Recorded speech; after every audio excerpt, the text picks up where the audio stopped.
ওয়ালাইকুম স্যার, আসসালামু আলাইকুম স্যার। ওয়ালাইকুম আসসালাম ওয়া রাহমাতুল্লাহ। স্যার, আমাদের এই স্টারিংয়ে ঘোরানোর নিয়মটা কীরকম আমাদের একটু জানাবেন? আসলে স্টিয়ারিং ঘোরানোর নিয়মটা আমি আরও একবার করেছি, কিন্তু ওইটা মনে হয় অনেকে ক্লিয়ার বুঝতেছে না। তো আমি আজকে আরও স্পষ্ট করে একদম ক্লিয়ার করে স্টিয়ারিং ঘোরানোর নিয়মটা আমি দেখাই দিব। একদম আমার এই ভিডিওটা যারা দেখবে স্টিয়ারিং কীভাবে ঘুরাইতে হয় একদম তারা ক্লিয়ারভাবে, তাদের আর কোথাও স্টিয়ারিং ঘুরাইতেও বাঁধবে না এবং গাড়ি সোজা রাখতেও অসুবিধা হবে না। ঠিক আছে, তাইলে আমি স্টিয়ারিংয়ের প্রথম শর্ত এবং নিয়ম হচ্ছে আমরা স্টিয়ারিংয়ের ডান হাতটা কোনখানে রাখবো। ঠিক আছে, এই যে আমি হাতটা রাখলাম, ঠিক স্টিয়ারিং সোজা, ঠিক আছে, এই বরাবর আমি ডান হাতটা রাখবো, এইভাবে ধরবো। এক নাম্বার 2, বাম হাতটা এখানে রাখতে পারি, এখানে রাখতে পারি, আমার সুবিধার্থে এখানে রাখতে পারি এবং নাও রাখতে পারি, গিয়ার লিভের উপরেও আমি রাখতে পারি। কেমন?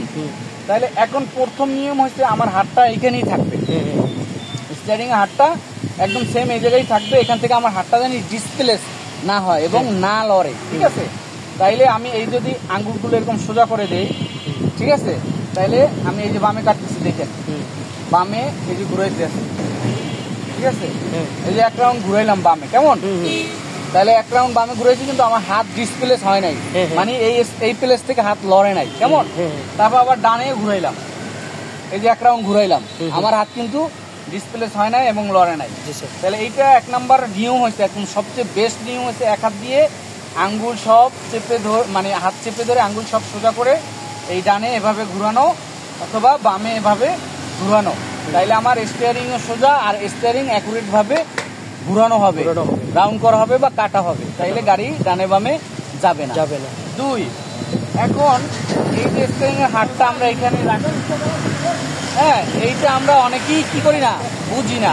তাহলে বোঝার জন্য আমি আরেকটা আলোচনা করি, যেটা আমাদের এটা তো রাউন্ড গোল হুইল, জি স্যার, স্টিয়ারিং হুইল। তো স্টিয়ারিং হুইলটা আমরা এটা যদি মনে রাখি যে ঘড়ির মিনিটের কাটা যখন 10-এ আসে, যেমন 12টা 10 বা 1টা 10 মিনিট হয়, বলি না আমরা 1টা 10 মিনিট হয়েছে, এখন 1টা 10 বাজছে, সেই অ্যাঙ্গেলে যদি আমরা আঙ্গুলটা হাতটা রাখি, যে ঘড়ির 10 মিনিটের কাটা যেখানে থাকে, মিনিটের কাটা 10-এর ঘরে যখন আসে, ঠিক সেই সোজা সোজা আমরা এই হাতটা রাখবো, ডান হাতটা, এখান থেকে হাতটা লাড়াবো না। তাইলে আমার কি হবে, স্টিয়ারিং ঘুরাইতে অসুবিধা হবে না, আমার স্টিয়ারিং এর মাপটা ঠিক থাকবে। এখন আমরা এক হাত দিয়ে ঘুরাইতে পারতেছি না, আমার হাতে সমস্যা বা শক্তি কম বা স্টিয়ারিং জ্যাম হতে পারে, তখন আমি কি করব, এখন দেখাবো সেইটা।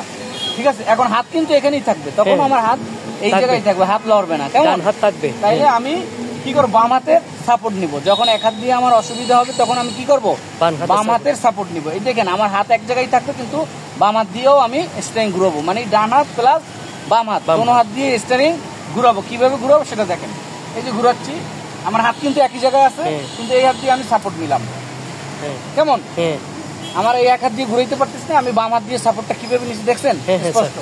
এই যে আবার ডানে ঘুরাবো, এই হাতের সাপোর্ট নিচ্ছি, আবার হাত ছেড়ে দিয়ে এখান থেকে সাপোর্ট নিলাম। কেমন?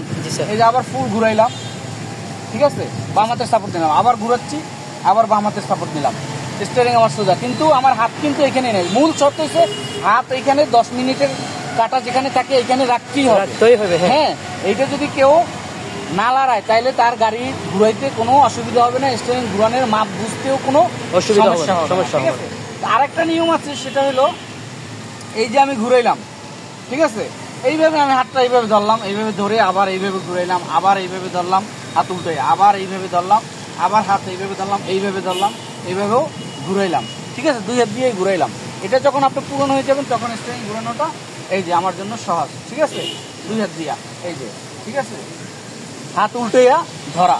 তারপরে আরেকটা নিয়ম আছে, সেটা হলো যে আপনি বুঝতেছেন না যে ডানে কতটুক কাটা, বামে কতটুক কাটা। কেমন? জি স্যার, স্টিয়ারিং ডানে কতটুক কাটা আছে প্লাস বামে কতটুক কাটা আছে। তো এখন এটা কি বুঝবো, আমি কি করবো, স্টিয়ারিংটা আমার ফুল ডানে কাটা আছে, ঠিক আছে, এই যে ফুল ডানে কাটা। এখন আমি কিভাবে বুঝবো যে আমার চাক্কা সোজা আছে প্লাস স্টিয়ারিং সোজা আছে? তখন আমার স্টিয়ারিং এর প্যাচ হইলো কয় রাউন্ড? 3 রাউন্ড। হাইস গাড়িতে কিন্তু 4 রাউন্ড থাকে। ঠিক আছে, হাইস গাড়ি যেগুলো আছে মাইক্রো নিউ শেপ, ওগুলো কয় রাউন্ড? 4 রাউন্ড। তাইলে 4 রাউন্ড হইলে আমার 2 রাউন্ড কাটতে হবে। তা আমার গাড়িতে আছে 3 রাউন্ড। 3 রাউন্ডে দেখাই কিভাবে 3 রাউন্ড আছে। এই যে দেখেন, এইখানে হাতটা থাকবে, ঘুরে এখানে আসলেই তো 1 রাউন্ড হবে। এই যে 1 round, 1 round, 2 round, 2 round, 3 round. 3 round. এখন কিন্তু স্টিয়ারিং আর কাটতেছে না। কাটতেছে। তাহলে এখন আমি কিভাবে বুঝবো যে আমার চাকা সোজা প্লাস স্টিয়ারিং সোজা? 3 রাউন্ডের অর্ধেক কত? 1.5 রাউন্ড। 1.5 রাউন্ড। তাহলে আমি এই যে হাফ রাউন্ড, এই যে 1 রাউন্ড, কেমন? জি স্যার। 1.5 রাউন্ড। এখন আমার স্টিয়ারিং ও সোজা, চাকাও সোজা। তাহলে এখন আপনারা যদি এটা সুন্দরভাবে দেখেন তাহলে একদম ক্লিয়ার বুঝতে পারবেন যে চাকা কিভাবে সোজা রাখতে হবে, স্টিয়ারিং কিভাবে সোজা রাখতে হবে, এবং স্টিয়ারিং কোন নিয়মে ঘুরাইলে আমার গাড়িটা স্টিয়ারিংটা পারফেক্ট ঘুরানো হবে। ওকে, আসসালামু আলাইকুম ওয়া রাহমাতুল্লাহ।